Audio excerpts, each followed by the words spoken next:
Hello guys, welcome back to our channel. So இன்றைக்கான video என்னென்னு பார்த்தீங்கன்னா, ஹோட்டல் ஸ்டைலில் ஃபிஷ் ஃப்ரை எப்படி பண்ணுவாங்க அப்படிங்கிறத இன்றைக்கி உங்களுக்கு நான் செஞ்சு காட்ட போகிறேன்.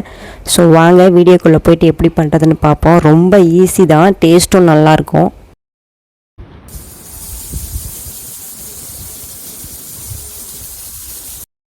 ஒரு பிளேட்டில் ஒரு 4 ஸ்பூன் இஞ்சி பூண்டு பேஸ்ட் எடுத்துக்கோங்க.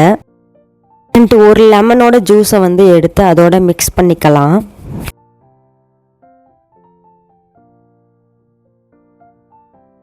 உப்பு ஒரு 2 டீஸ்பூன் ஆட் பண்ணிக்கோங்க. இப்போ எல்லாத்தையும் மிக்ஸ் பண்ணிப்போம். ஸோ நல்லா மிக்ஸ் பண்ணிட்ட பிறகு 5 ஜிலேபி தான் எடுத்திருக்கேன். இப்போ இந்த இஞ்சி பூண்டு பேஸ்டெல்லாம் அந்த ஜிலேபி மேலே அப்ளை பண்ணி ஒரு 10 மினிட்ஸ் கிட்ட ஊற வச்சு எடுத்துக்கலாம்.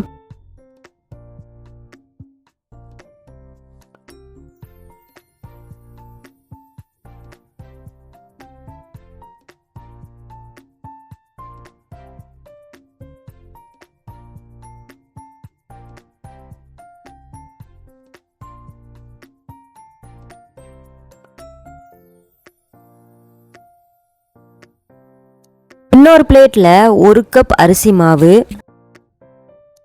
1 கப் கார்ன்ஃப்ளவர் மாவு. இப்போ நீங்கள் எந்த ஒரு கப்பில் எடுத்தாலும் குவான்டிட்டி அதிகமாக பண்ணுறீங்களா, இதில் எவ்வளோ எடுக்கிறீங்களோ அதே தான் கார்ன்ஃப்ளவர் மாவும் அரிசி மாவும் கரெக்டாக பாதி எடுக்கணும்.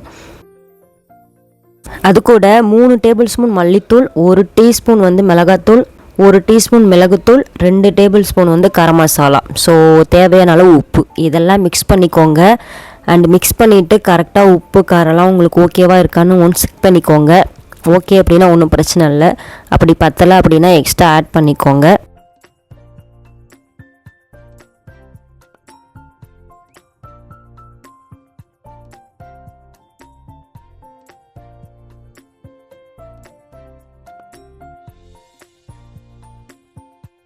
மாவு நல்லா மிக்ஸ் பண்ண பிறகு அந்த ஃபிஷ்ஷை எடுத்துன்னு இதில் நல்லா டிப் பண்ணி ஒரு 30 மினிட்ஸ் ஊற வச்சுருங்க. ஸோ ஆஃப்டர் 30 மினிட்ஸ்க்கு அப்புறம் தான் நம்ம ஃப்ரை பண்ண போகிறோம். ஸோ ஆஃப்டர் 30 மினிட்ஸ் பார்த்திங்கன்னா இப்படி தான் இருக்குது. இப்போ நம்ம எண்ணெயில் போட்டு பொரித்து எடுக்க போகிறோம். ஸோ அவ்வளோதான், ஒன்றா போட்டு நம்ம ஃப்ரை பண்ணி எடுத்துக்கலாம். அண்ட் மெயினாக கைஸ், இந்த மாதிரி நம்ம டிப் பண்ணுறோம் இல்லையா, அப்போ மாவு ஃபுல்லாக போட்டுட்டு அப்படியே ஒரு மாதிரி தட்டி விட்டுருங்க. ஸோ ரொம்ப மாவாக இருக்க மாதிரி ஃபீல் ஆனிச்சு அப்படின்னா. ஸோ இந்த டிஷ் யார் சொன்னாங்கன்னு பார்த்தீங்கன்னா என்னோடய ப்ரோ தான் சொன்னாங்க. அவங்க செஃப்பாக இருக்காங்க. ஸோ அதனால தான் அதை உங்களோட ஷேர் பண்ணுறேன். நான் ட்ரை பண்ணி பார்த்தேன், சூப்பராகவே இருந்துச்சு. நீங்களும் ட்ரை பண்ணி பாருங்கள். அண்ட் மேலே கருவேப்பிலை போட்டு ஃப்ரை பண்ணி எடுத்துக்கோங்க.